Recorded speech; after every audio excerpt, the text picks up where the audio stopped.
Órale, qué historia tan fuerte y conmovedora.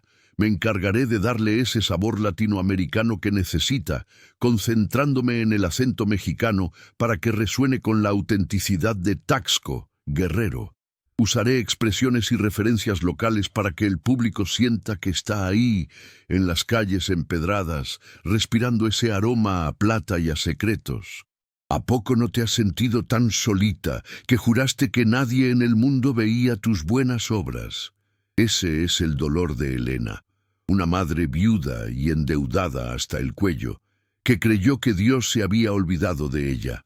Pero el destino, o la providencia divina, la regresó a Taxco, al hogar de su hermana desaparecida Isabel, donde se vería forzada a encarar un secreto que estaba muerto.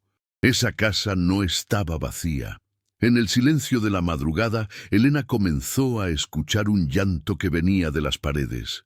El último susurro de su hermana, rogándole que huyera, que no descubriera la terrible verdad. Y lo peor, la presencia sombría de la casa se manifestaba como la culpa que Elena sentía por no haber salvado a su marido. Necesitaba vender esa propiedad para salvar a su hija de la miseria, pero si lo hacía, condenaría el alma de su hermana al olvido. Tenía que coser, pero cada puntada era una lágrima. ¿Quién es la verdadera víctima, la viva o la muerta? Aguas. Prepara tu corazón, porque esta historia te va a mostrar que la fe de una mujer guerrera es la única aguja capaz de coser el dolor del alma. Aquella noche de invierno, el silencio en Taxco, Guerrero, era un peso más fuerte que la deuda que Elena Flores cargaba sobre sus hombros encorvados. Era el silencio de una verdad que se negaba a morir. La ciudad, famosa por su plata y su caserío colonial colgado en las laderas de la montaña, guardaba secretos en las sombras de las calles de piedra. Y uno de esos secretos la esperaba en la vieja casa de su hermana desaparecida. La casona, con su fachada descolorida y ventanas ciegas, parecía inhalar la niebla fría de la noche, exhalando solo el aroma melancólico de la tierra mojada, un olor que para Elena era sinónimo de luto y de soledad. Había vuelto de la Ciudad de México, una costurera de manos callosas y alma agotada, no por elección, sino forzada por el fantasma de la bancarrota que amenazaba con robarle lo único que le quedaba, la esperanza de un futuro seguro para su hija, Sofía. Su hermana Isabel se había esfumado 6 meses atrás, dejando solo preguntas y una pequeña casa hipotecada que ahora se convertía, irónicamente, en el último hilo de salvación para la familia. Elena, a sus 40 años, tenía el rostro marcado por noches en vela sobre la máquina de coser, remendando lo que la vida había deshilado. Era una mujer con la fe tan resistente como un nopal en el desierto, pero la culpa por la reciente muerte de su esposo y la inexplicable desaparición de Isabel habían levantado muros de amargura en su corazón. La casa de Isabel era su última jugada. Necesitaba venderla para pagar las deudas urgentes y asegurar que Sofía, su pequeña de 9 años, no fuera sacada de la escuela y arrastrada a una vida de miseria en la capital. Lo racional era el dinero, el pragmatismo brutal de la supervivencia, pero lo que la jalaba hacia ese lugar frío era un impulso más profundo, una necesidad visceral de encontrar la verdad sobre la desaparición de Isabel, de probar que su hermana, tan llena de vida y risas, no la había abandonado sin más. Elena no podría seguir adelante sin un cierre, sin honrar la memoria de Isabel que la policía de Taxco había descartado con frialdad, archivando el caso como una fuga voluntaria y sin importancia. El aire en Taxco era tan denso como la plata que de ahí se extraía, y a cada paso en las calles empinadas y mojadas, Elena sentía el peso del juicio de los vecinos que la observaban por las rendijas de las ventanas coloniales. Ella era la hermana que volvía a revolver las cosas de la desaparecida, la pobre costurera de la capital que venía a apropiarse de lo que no era suyo, y el chisme, más rápido que el viento frío, ya debería estar circulando en la plaza de la Borda, bajo la sombra de la imponente iglesia de Santa Prisca. Pero Elena había aprendido a vivir con el ojo ajeno. Su preocupación real estaba en la puerta de madera maciza de la casa de Isabel, una puerta que parecía un portal hacia la tristeza. Al girar la llave oxidada en la cerradura, un chirrido largo y melancólico rasgó el silencio de la noche, y fue como si la casa, en ese instante, soltara un suspiro de alivio por finalmente tener a alguien ahí para escucharla. El olor que la golpeó no era solo a polvo y abandono, sino a un perfume sutil de sándalo y cera de vela, la fragancia inconfundible que usaba Isabel, un aroma dulce que de repente se volvía amargo con el recuerdo de la ausencia. La sala estaba oscura y vacía, excepto por la vieja máquina de coser de pedal que pertenecía a su hermana, un instrumento de trabajo que Elena conocía bien, y que ahora parecía un altar olvidado. Lo que la esperaba ahí no era un fantasma violento, sino algo más insidioso, un eco del dolor, de la culpa y del secreto de Isabel, una presencia no física que se alimentaba de la soledad de Elena. Su miedo era fundado no solo en las supersticiones locales de Taxco, sino en el pavor de que el silencio de esa casa la engullera, borrando para siempre la memoria alegre de su hermana y reemplazándola con un dolor vacío. Elena sabía que lo que más la aterrorizaba era la idea de dejar que la injusticia ganara, de permitir que la memoria de Isabel fuera manchada por la duda de un abandono cobarde. Necesitaba probarse a sí misma y algún día a su hija que su tía Isabel era una mujer fuerte y leal, y no una fugitiva sin corazón. La decisión de dormir en la casa fría, en lugar de pagar por una pensión cara, era tanto por economía como por una terquedad dolorosa. Necesitaba sentir lo que su hermana sintió, respirar el aire que su hermana respiró, como si la cercanía física pudiera rasgar el velo del misterio que la policía y la gente de Taxco habían ignorado. La humildad de su vida, la rutina de sacrificios en la capital, había preparado a Elena para enfrentar la escasez y el miedo, pero nada la había preparado para la soledad opresiva de ese hogar deshecho, donde cada sombra parecía esconder un pedazo de la verdad que ella buscaba. La luz de la vela titiló, y por un instante Elena juró haber escuchado un sonido que venía del cuarto del fondo, un ruido leve, casi un arrastrar de tela sobre el piso de loseta fría. Se tensó. El cansancio de los días de viaje se evaporó al instante, sustituido por la adrenalina del miedo. No era un ladrón, lo supo, no era un animal. Era un sonido que parecía anidarse entre los muebles, una tristeza en movimiento. La costurera, acostumbrada a lidiar con la precisión de los cortes de tela y con la disciplina de la aguja, intentó usar el pragmatismo para alejar el escalofrío. Es el viento, Elena. Es solo el viento entrando por las rendijas, se repitió a sí misma. En un susurro ronco, pero su corazón, ese que ya había visto tanto dolor en la vida, palpitaba con la certeza de que había más ahí que el simple polvo y el viento frío de la montaña. Forzó los ojos en la oscuridad, tratando de descifrar las formas, buscando el origen de ese sonido que se parecía al nombre de su hija, siendo llamado, muy bajo, casi inaudible, al límite de su audición exhausta. El miedo a la invisibilidad que la asolaba en la capital, la sensación de que nadie veía sus buenas acciones, se cambiaba ahí por el miedo opuesto, el de ser vista y confrontada por algo que no tenía forma ni nombre, pero que la presionaba a rendirse. Necesitaba el dinero de la venta de la casa para asegurar que Sofía no quedara vulnerable, pero más que eso, necesitaba que su hija supiera que Isabel, la tía adorada, no era una memoria de abandono, sino de sacrificio, y ese peso la impulsaba a quedarse, aun cuando cada célula de su cuerpo imploraba que huyera de ese lugar silencioso en Taxco, donde la plata no brillaba, sino el dolor. La campana distante de la iglesia de Santa Prisca sonó la medianoche, un sonido melancólico que resonaba por el valle. Y para Elena no era solo el campanazo, sino el aviso de que la hora muerta había llegado, el momento en que, según las historias de las abuelas, el velo entre los vivos y los que se fueron se hacía más delgado.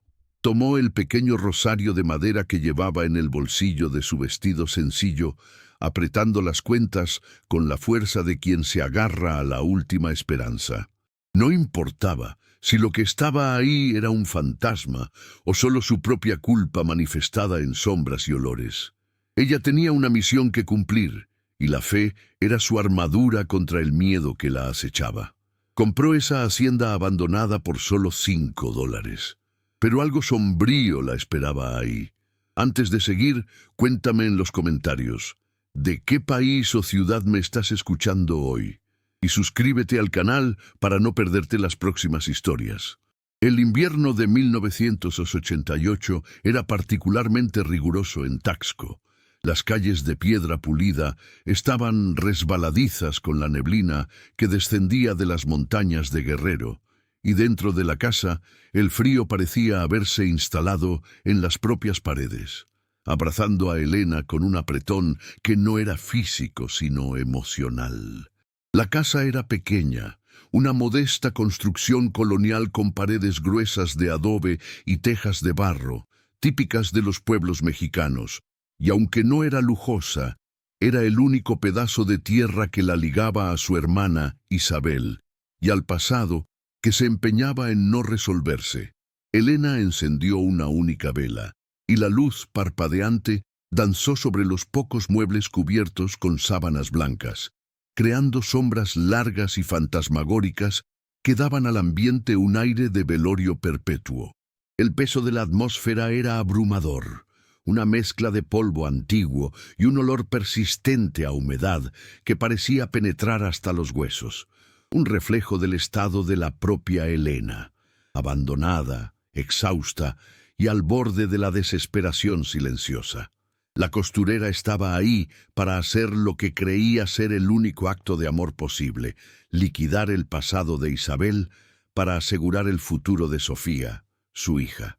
Su vida en la Ciudad de México se había transformado en un túnel oscuro tras la muerte súbita de su marido, un accidente tonto que, sin embargo, ella cargaba como una culpa invisible.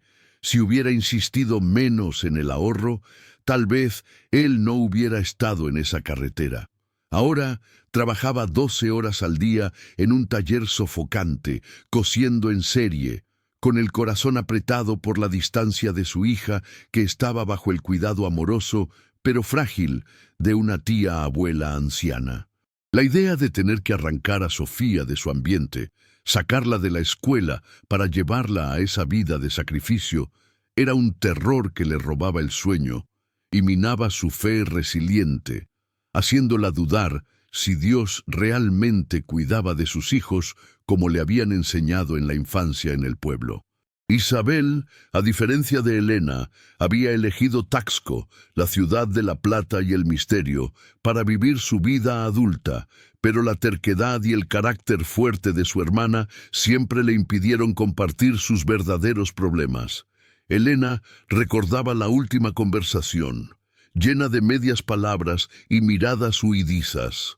Su hermana parecía cargar un secreto pesado, pero insistía en que solo estaba cansada del trabajo. La culpa de Elena era doble, la de haber perdido a su marido y la de no haber insistido más, de no haber venido a Taxco antes para proteger a Isabel, la única persona en el mundo que aún la hacía sentirse en casa. Esa culpa era el combustible de su permanencia en la casa, un peso emocional que le impedía dar la espalda al misterio, aun cuando el miedo comenzaba a manifestarse en su forma más sutil y perturbadora. Elena se sentó en la vieja máquina de coser de Isabel, una Singer de pedal que ya había cosido telas por generaciones, y pasó los dedos sobre el hierro frío, buscando un último vestigio de la energía de su hermana. El sonido de la máquina, si pudiera funcionar, sería un consuelo, un ruido familiar en medio de ese silencio que gritaba ausencia. La costurera, acostumbrada a la sabiduría práctica del trabajo manual, sabía que cada herramienta tenía una memoria, y esa máquina parecía guardar las últimas horas de Isabel, pero no le entregaba el secreto. Estaba cansada, una extenuación que iba más allá del cuerpo, una fatiga del alma por luchar sola contra el mundo y contra la sensación de que, aun haciendo el bien, la justicia y la paz parecían distantes, como las estrellas frías que veía por la ventana del pequeño vilorio. La arquitectura de la casa era simple, pero antigua, con vigas de madera oscura en el techo y losetas frías en el suelo, y todo ahí remitía a la vida en el campo, al México interior, donde la fe y el folclore se mezclan como el maíz y el frijol en la alimentación diaria. En la cocina, las ollas de barro vacías aún guardaban el olor residual de tamales y chocolate caliente, antojitos de confort que contrastaban drásticamente con la frialdad actual del ambiente. Elena se aferraba a esos detalles, a esa inmersión sensorial, como si pudiera resucitar a su hermana a través de los olores y las texturas de ese lugar que, a pesar de aislado, era el último puente hacia su familia deshecha, el último lugar donde se sentía ligada por un amor inquebrantable. La condición de vida de Isabel no era de miseria, sino la de una mujer que vivía con dignidad, trabajando con la plata y los bordados que vendía en la plaza central de Taxco, pero que, en los últimos meses, parecía haber acumulado deudas y secretos.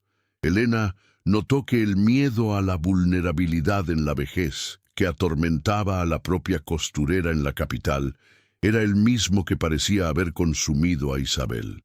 Las mujeres del pueblo, muchas veces solas, tras la pérdida de sus maridos, dependían de la familia y de la comunidad, e Isabel parecía haberse aislado, huyendo del juicio social y del chisme que, en pueblos pequeños, puede ser más afilado que el cuchillo de un carnicero. Al limpiar el estante polvoriento en la sala, Elena encontró una Biblia antigua, con la cubierta gastada, y al abrirla, vio que varios versículos estaban subrayados con tinta roja, todos hablando sobre la providencia divina y la necesidad de no temer al mal. Ese acto de fe de su hermana la consoló, pero también la intrigó. Isabel estaba con miedo, pero buscaba consuelo en Dios, lo que contradecía la idea de que simplemente había huido. Si temía al mal, ¿qué la habría hecho alejarse de la familia? Elena sintió la presencia de la fe de su hermana ahí, en la tinta roja sobre el papel amarillento, un recordatorio de que la bondad, aun cuando no es vista, está siempre registrada en los libros divinos y en el alma de las personas. La terquedad de Elena no era vanidad, sino el motor de una madre que se niega a ver sufrir a su hija. Sabía que necesitaba superar los dolores profundos de la soledad y de la sensación de invisibilidad para asegurar que Sofía tuviera una vida mejor. El pueblo de Taxco, con sus calles laberínticas y la omnipresencia de la iglesia colonial, era el escenario ideal para una historia de superación y justicia moral. Pero el precio a pagar sería alto. Enfrentar la oscuridad que la casa de Isabel guardaba y que ahora intentaba manifestarse como un peso en el pecho de Elena, un dolor constante de cabeza, como si algo estuviera intentando entrar en su mente y forzarla a rendirse, a irse. El olor a sándalo y cera resurgió, más fuerte, mezclándose con el aroma a moho húmedo que venía de una de las paredes de la sala, cerca de la máquina de coser. Elena se acercó y vio que el moho negro no se esparcía aleatoriamente. Formaba un patrón sutil, casi una mancha oscura de tinta, que se asemejaba a un dibujo incompleto, o tal vez a una letra o símbolo extraño. La luz débil de la vela hacía difícil distinguir, pero la costurera, con su mirada entrenada para reconocer patrones y simetrías de costura, sintió un escalofrío en la espalda. Ese moho no era natural, parecía estar dibujando algo, queriendo comunicar un mensaje que estaba saturado en la propia estructura de la casa. Intentó limpiar la pared con un paño húmedo, pero el moho resistió, como si estuviera tatuado en el adobe. El descubrimiento del patrón extraño reforzó su convicción de que Isabel no la había abandonado. Su hermana estaba intentando comunicarse, dejando rastros para que ella, la única persona con el amor y la valentía de regresar, pudiera desvelar el misterio. Elena sentía que estaba entrando en el juego de Isabel, un rompecabezas mortal, donde la pieza más importante era la verdad sobre la traición o el infortunio que la había llevado a desaparecer, probando que la familia era el verdadero tesoro a ser protegido contra cualquier amenaza. El miedo dio paso a una determinación fría. Elena, la madre que cosía hasta el amanecer, sabía que tenía que ser más inteligente que la casa y la sombra que la habitaba. Tomó un pedazo de carbón y comenzó a copiar el patrón del moho, como si estuviera trazando el molde de un vestido complejo. El paisaje allá afuera, el campo de maíz a lo lejos y los cactus silenciosos, era de aislamiento físico, pero lo que le preocupaba era el aislamiento emocional, la idea de que el secreto de Isabel fuera para siempre ignorado. Se preparaba sin saberlo para el evento incitante que estaba a punto de cambiar el rumbo de su búsqueda y a ponerla en ruta de colisión con la verdad, probando que Dios no desampara a sus hijos, solo los prepara para la lucha. Compró esa hacienda abandonada por solo $5, pero algo sombrío la esperaba ahí. Antes de seguir, cuéntame en los comentarios, ¿de qué país o ciudad me estás escuchando hoy? Y suscríbete al canal para no perderte las próximas historias. La rutina de Elena en la casa de Taxco se estableció en una especie de vigilia solitaria, donde pasaba el día revolviendo las pertenencias de su hermana y las madrugadas luchando contra el cansancio y la creciente presión de la atmósfera sombría. Necesitaba dinero rápidamente y por eso buscó la oficina local que se encargaba de las deudas de Isabel, un caserón antiguo y austero cerca de la plaza, donde el abogado, don Ramón, la recibió con una frialdad burocrática que solo reforzó su sensación de invisibilidad. Fue ahí que recibió el golpe final, el evento incitante que transformaría su búsqueda de dinero en una carrera desesperada por la verdad. Don Ramón le informó que había un comprador potencial para la casa y, debido a los impuestos atrasados, si Elena no firmaba los papeles de venta en una semana, la propiedad sería rematada y perdería lo poco que restaba del legado de su hermana. Esa noticia la golpeó con la fuerza de un puñetazo en el estómago, pero, paradójicamente, encendió una llama de furia y determinación en su pecho, una fuerza que solo una madre que necesita proteger a su cría es capaz de encontrar. La amenaza de perder la casa no era solo financiera, era el riesgo de que, si la casa pasaba a manos de extraños, el misterio de Isabel sería sellado para siempre. Elena necesitaba ganar tiempo, necesitaba un refugio que le permitiera investigar más a fondo los últimos días de su hermana, y percibió que la única forma de atrasar el proceso era comenzar a coser de nuevo en la vieja máquina de Isabel, creando la ilusión de que estaba en proceso de reapertura de un taller en la ciudad, dando un propósito visible a su permanencia en Taxco. Regresó a la casa esa tarde fría, con el sonido de la campana de Santa Prisca marcando el paso del tiempo que se escurría, y sintió el olor a moho y sándalo más fuerte. Al acercarse a la máquina Singer, percibió algo extraño sobre la tela cubierta que reposaba en el pedal. Ahí, sobre el paño polvoriento, estaba un carrete de hilo de color rojo vivo, un tono carmesí que se destacaba en la penumbra del cuarto. Elena estaba segura de que ese carrete no estaba ahí antes. Ella había limpiado la máquina y la había cubierto la mañana anterior, y todo el material de costura estaba guardado en una caja de metal en el armario. El color rojo, que simbolizaba el amor y el sacrificio, parecía un rastro de sangre, una invitación silenciosa y perturbadora que la hizo contener la respiración, sintiendo la presencia del eco de Isabel muy cerca. Ese pequeño objeto, el carrete de hilo, se convirtió en el catalizador del miedo y de la terquedad de Elena. El cambio de lugar de un objeto, que la lógica intentaba explicar como un simple olvido, era para su corazón una señal clara de que Isabel estaba intentando comunicarse usando el lenguaje que ambas conocían, la costura. El miedo a ser vista como loca, de sucumbir a la soledad de ese vilorio y al chisme de los vecinos, fue momentáneamente superado por la convicción de que su hermana necesitaba su ayuda y que ese carrete rojo era la primera pista para descifrar la verdad, el hilo que la llevaría de vuelta a Isabel. La costurera, entonces, tomó la decisión que sellaría su destino en la casa. No huiría. Usaría su arte, su sabiduría práctica y su fe para desvelar el rompecabezas.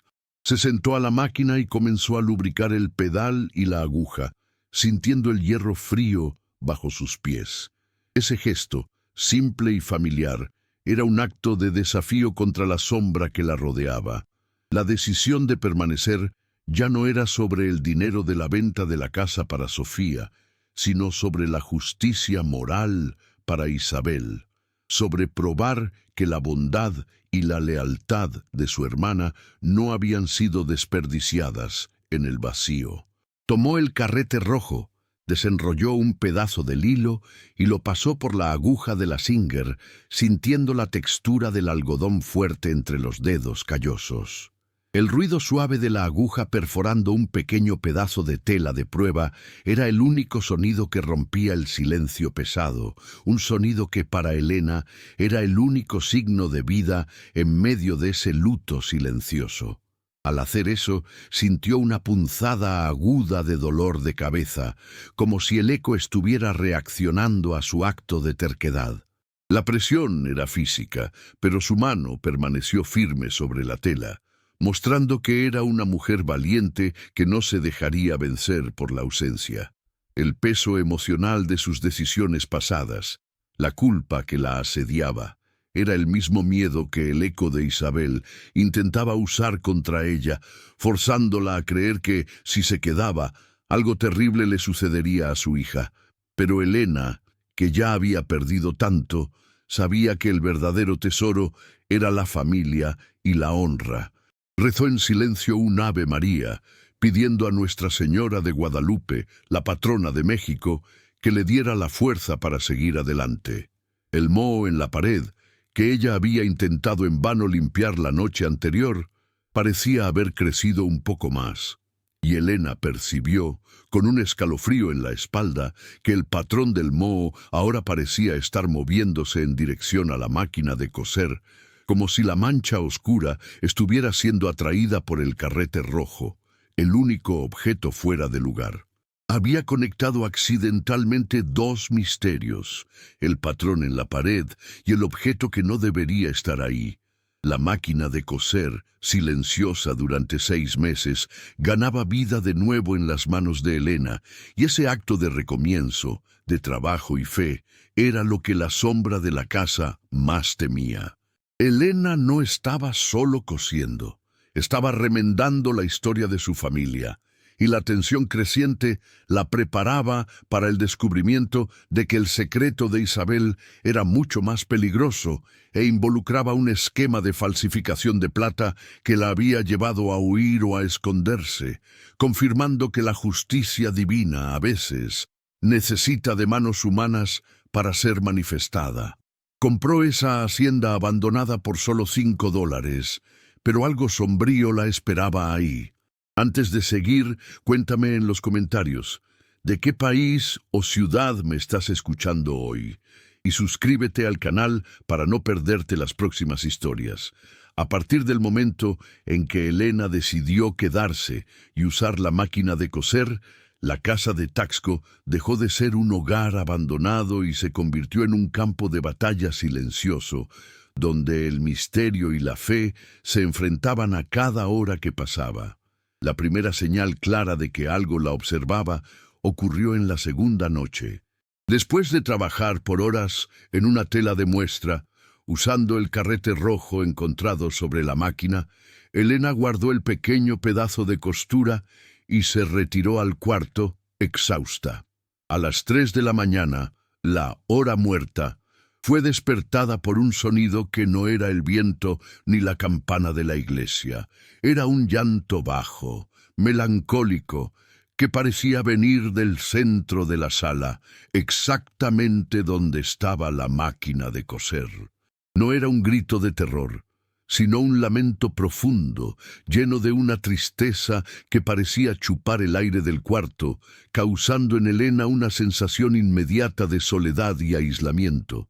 Se levantó de la cama, el cuerpo temblando, agarrada a su rosario de madera, y se forzó a ir hasta la sala. La luz de la luna que entraba por la ventana iluminaba lo suficiente para que viera la máquina de coser, inmóvil y silenciosa. El llanto había cesado en el exacto momento en que llegó al umbral de la puerta, pero el perfume de sándalo y cera, el olor de Isabel, estaba tan fuerte que parecía que su hermana estaba ahí, de pie, al lado de la máquina. Lo que la perturbó no fue solo el sonido, sino el hecho de que en el suelo, justo al lado del pedal de hierro, había una pequeña flor de cempasúchil, seca y naranja, que se usa en las celebraciones del Día de Muertos. ¿De dónde salió esa flor, si la celebración había pasado hacía meses y la casa estaba cerrada? Era una señal de que la muerte estaba ahí, o un recordatorio sutil de que su hermana estaba en algún lugar entre los mundos. Al día siguiente, al regresar a la máquina, Elena percibió la primera de las anomalías materiales. El pequeño tejido de muestra que ella había cosido con el hilo rojo había desaparecido. Buscó por toda la sala, revisó la caja de costura y chequeó los bolsillos de su ropa, pero la tela se había esfumado. En su lugar, sobre la aguja, estaba el carrete rojo nuevamente, como si el eco de su hermana estuviera diciendo que no quería que parara, sino que continuara el trabajo, cosiendo lo que Isabel había dejado inacabado. Ese juego de objetos que cambiaban de lugar comenzó a repetirse. El dedal de plata de Isabel, que había guardado en un cajón con llave, aparecía en el fregadero de la cocina. El moho negro en la pared de la sala, a su vez, continuaba creciendo. Y ahora Elena podía ver con claridad que formaba algo que parecía una espiral o una letra S incompleta, un patrón perturbador que parecía conectarse con el nombre de su hija, Sofía. La tensión aumentaba a medida que la costurera se sentía más observada. Comenzó a tener dolores de cabeza lancinantes, siempre que intentaba forzar la memoria para recordar los últimos días de Isabel, y la culpa por la muerte de su marido se manifestaba en forma de flashbacks rápidos y dolorosos, como si la sombra de la casa estuviera usando su dolor más profundo como arma para alejarla de la verdad. Elena intentaba convencerse de que era solo el cansancio y el estrés de la deuda, pero la sabiduría práctica de una mujer acostumbrada al campo y a los avisos de los mayores le decía lo contrario. La sombra estaba intentando protegerla o silenciarla, y en ambos casos le impedía desvelar el misterio que aseguraría la paz para su familia.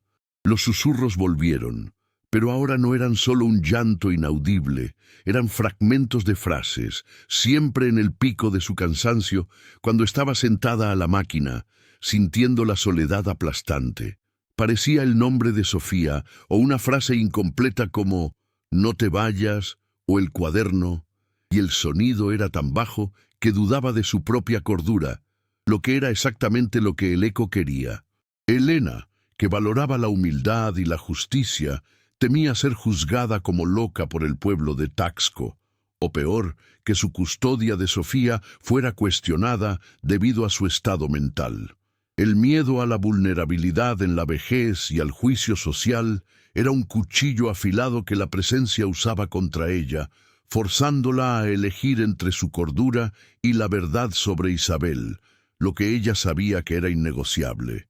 Aquella mañana, al salir a comprar tortillas y atole en el mercado del pueblo, Elena vio a una mujer anciana sentada en la escalinata de la iglesia de Santa Prisca, vestida de negro y con un rebozo sobre la cabeza, observándola con una intensidad que la hizo detenerse.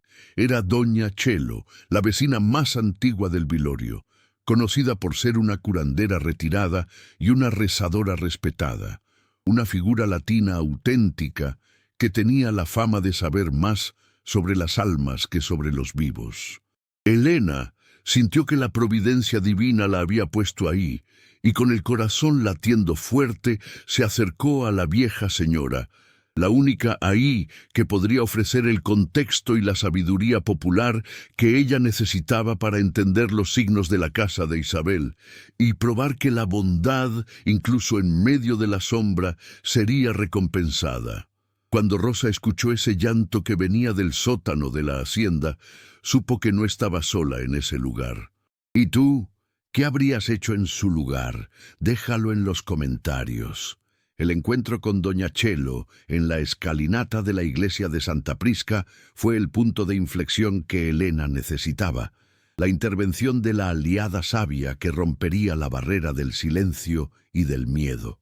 Doña Chelo, con los ojos castaños profundos y la piel curtida por el sol de las montañas de Guerrero, no se sorprendió con la aproximación de Elena.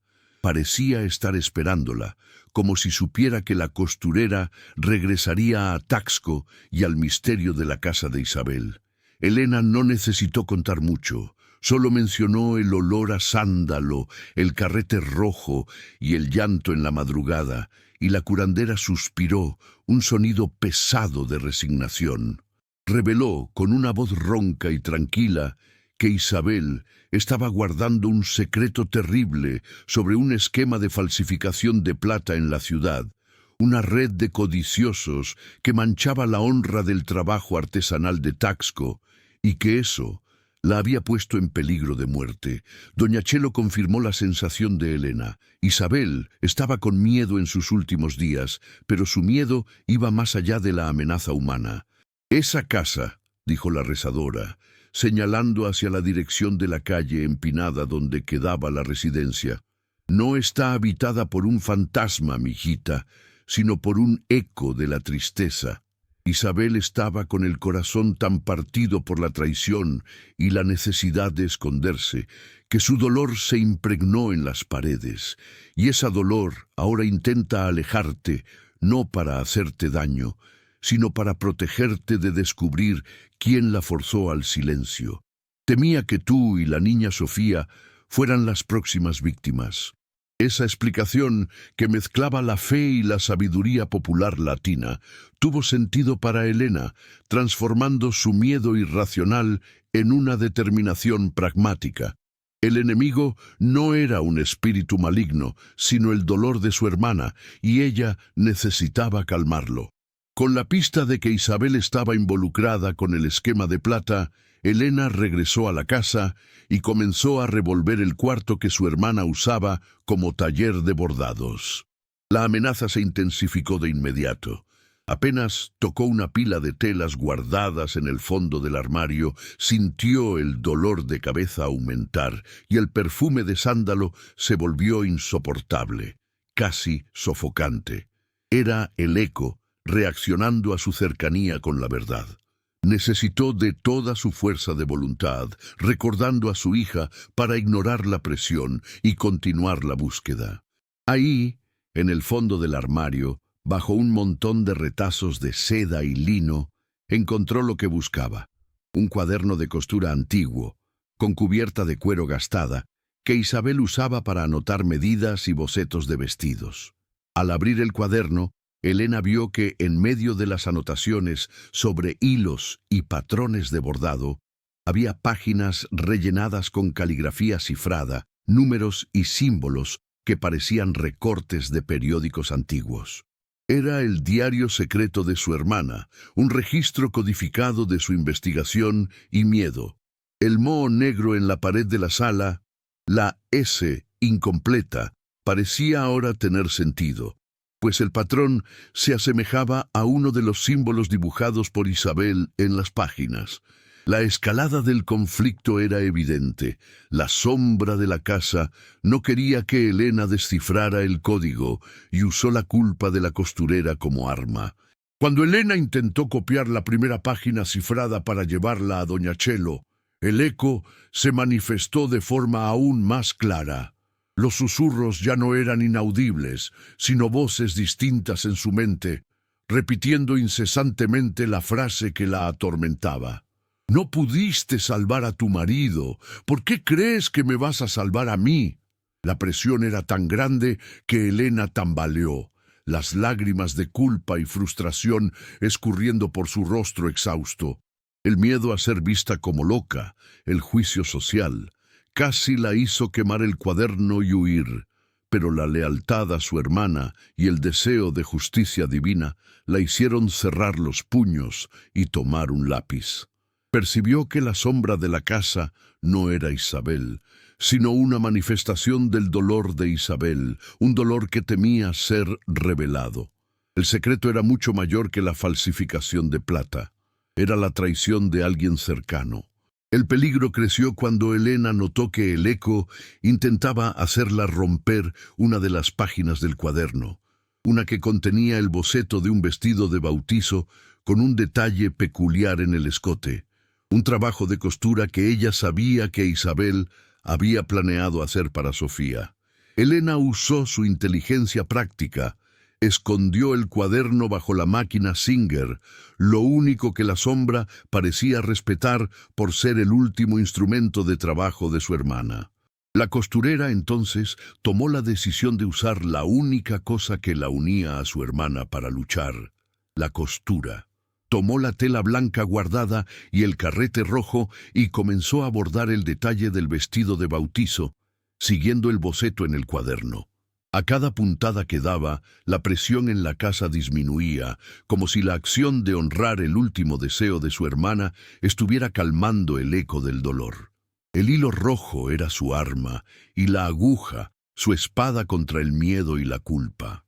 Sabía que necesitaba concluir el trabajo, pues el cuaderno revelaba que el secreto no estaba en la tinta, sino en la tela. La prueba de la inocencia de Isabel estaría cosida en el último vestido que ella intentó hacer. Cuando Rosa escuchó ese llanto que venía del sótano de la hacienda, supo que no estaba sola en ese lugar. ¿Y tú? ¿Qué habrías hecho en su lugar? Déjalo en los comentarios. El clímax llegó en la tercera noche en Taxco, traído por una tormenta violenta que cayó sobre la ciudad, sacudiendo las casas coloniales y haciendo los vidrios de las ventanas de la casa de Isabel rechinar como dientes de un gigante furioso. El sonido ensordecedor de la lluvia y los truenos amplificó el drama del enfrentamiento que Elena estaba a punto de encarar. Estaba sentada en la máquina Singer, iluminada por una única lámpara de queroseno, el carrete rojo casi al final, concentrada en el bordado del vestido de bautizo de Sofía, el último trabajo de Isabel que intentaba concluir siguiendo los patrones criptografiados del cuaderno.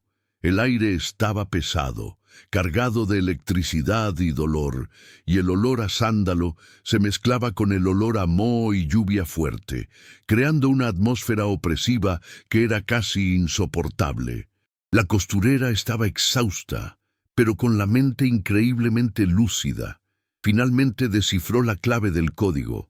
Isabel había usado las iniciales de los puntos de costura, punto relleno, punto atrás, punto cruz, para formar palabras.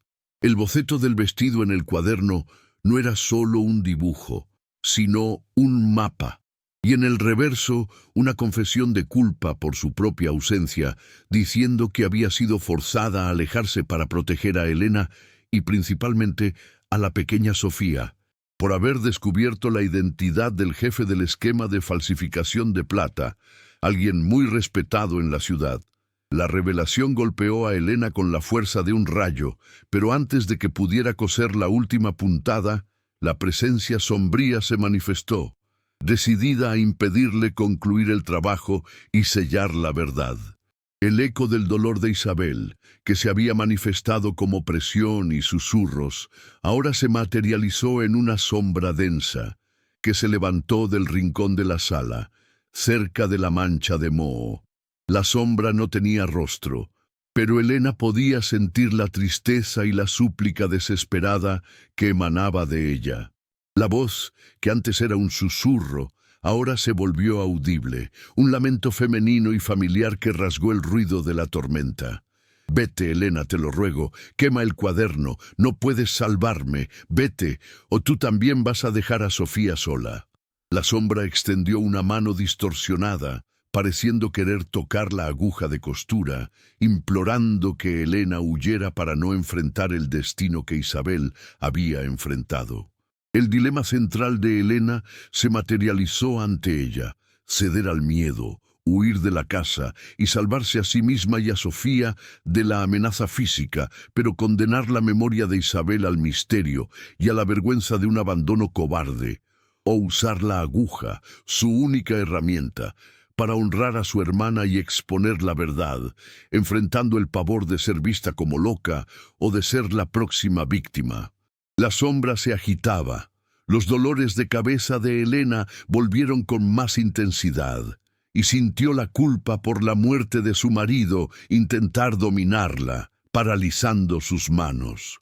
Pero Elena se acordó de la fe inquebrantable de su hermana, de los versículos subrayados en la Biblia y de Sofía, que necesitaba una historia de heroísmo, no de fracaso.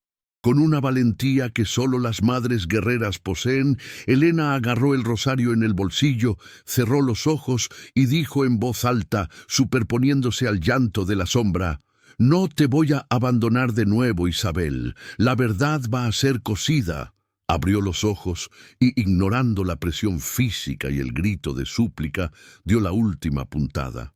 La aguja perforó la tela en el punto final del escote del vestido, exactamente como el boceto cifrado indicaba, y al hacer eso, la tela se rasgó suavemente, revelando algo cosido dentro del forro, una carta minúscula, escrita a mano, y el nombre del socio de Isabel que la había traicionado y forzado a esconderse.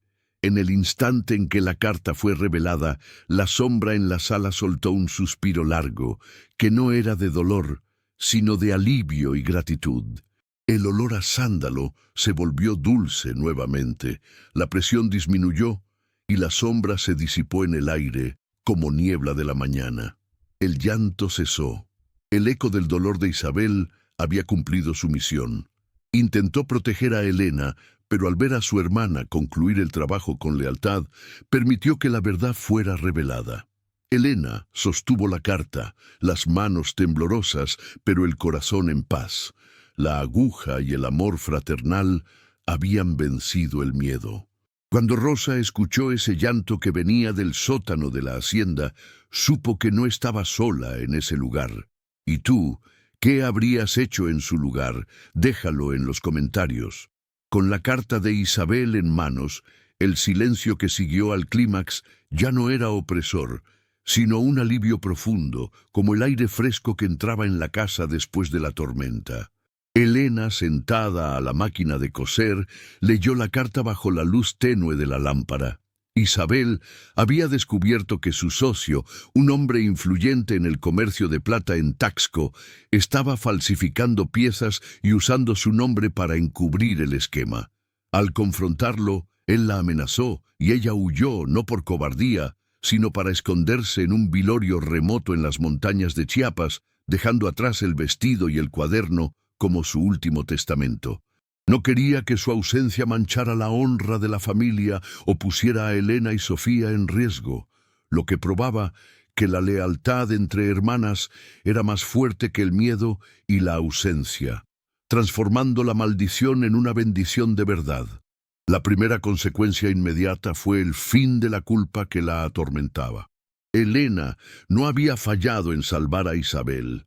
Su hermana estaba viva, escondida, y el eco en la casa era solo su dolor y miedo, que finalmente se disiparon en un suspiro final de alivio y gratitud. La verdad sobre el socio fue comunicada a don Ramón, el abogado, junto con la evidencia en la carta. La justicia, que se manifiesta de muchas formas, no se dio a través de un enfrentamiento mágico, sino a través de la valentía práctica de una mujer que usó su habilidad de costura para exponer la codicia humana.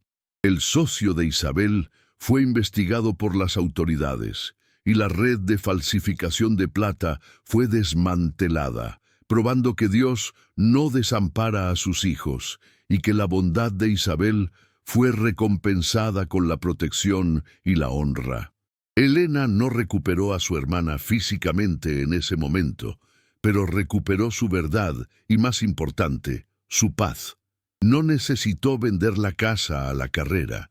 Con la ayuda de don Ramón, que se sensibilizó con la historia de superación y la prueba de injusticia, consiguió negociar la deuda de impuestos. Antes de partir de Taxco, la costurera limpió la casa con cariño.